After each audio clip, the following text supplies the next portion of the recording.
Does god exist? It's a good question. দেখো, আমরা যারা বিশ্বাস করি যে গড এক্সিস্ট করে, তাদেরকে যাই বলি না কেন তাদের কাছে গড এক্সিস্ট করে। আর যারা আমরা বিশ্বাস করি না যে গড এক্সিস্ট করে, তাদেরকে যাই বলি না কেন তাদের কাছে গড এক্সিস্ট করে না। তো কোশ্চেন এটা না কি গড এক্সিস্ট করে কি করে না, কোশ্চেন হলো এটা যে আমরা লাইফে কি চাই আর কোন গডকে বিশ্বাস করলে সেই ডিজাইড রেজাল্টটা পাবো। আমরা অনেকে মূর্তি পুজো করি, বাড়িতে ঠাকুর ঘর আছে, মন্দিরে যাই। যারা এই ফিজিক্যাল গডকে বিশ্বাস করি, তাদের মেন মেন পারপাস আর মেন গোল হলো শান্তিকে অ্যাটেন্ড করা আর ইনার পিসকে অ্যাটেন্ড করা, একদম আলটিমেট লক্ষ্য। যদি এটা লক্ষ্য হয় দেন ঠিক আছে। যদি এর বাইরেও কিছু এক্সটার্নাল জিনিস চাই, যে না আমার বড় বাড়ি লাগবে, বড় গাড়ি লাগবে, দেন শুধু এই মূর্তি পূজার উপর বসে থাকলে হবে না। দেন একটু পার্সপেক্টিভটা শিফট করতে হবে। কি করতে হবে?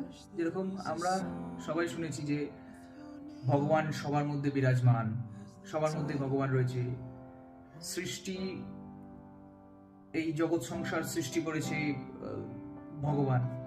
তো একটু সায়েন্সের হাত ধরে বুঝি, সায়েন্স কি বলছে, কি থেকে সৃষ্টি হয়েছে। দেখো, আমরা বিগ ব্যাং থিওরি পড়েছি যে প্রথমে ইলেকট্রন, ফোটনস, দেন প্রোটনস, নিউট্রন থেকে অ্যাটমস ফরমেশন হয়েছে।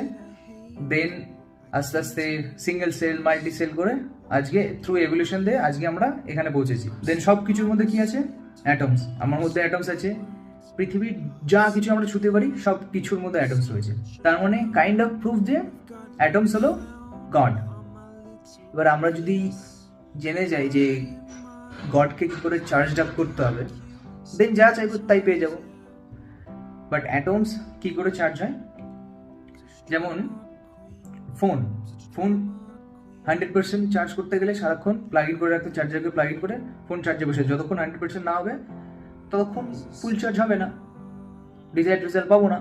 সিমিলারলি যদি আমরা কিছু চাই, যতক্ষণ না পাচ্ছি ততক্ষণ অ্যাটমসগুলোকে চার্জ আপ করে রাখতে হবে যাতে সেই পার্টিকুলার গোলটা অ্যাচিভ করি।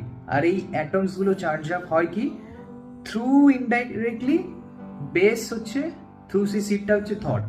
যতক্ষণ না পার্টিকুলার সেই চিন্তাধারা রাখবো, যে পার্টিকুলার ওই থটটা রাখবো যে আমার এটা চাই, আর থ্রু অ্যাকশন নিতে অ্যাটমসগুলো চার্জ হতে যতক্ষণ না পাচ্ছি ততক্ষণ চার্জ রাখলে দেন আমরা সেই জিনিসটা অ্যাচিভ করতে পারবো, সেটা অ্যাটেন্ড করতে পারবো। That's a basic fact, and atoms is the god.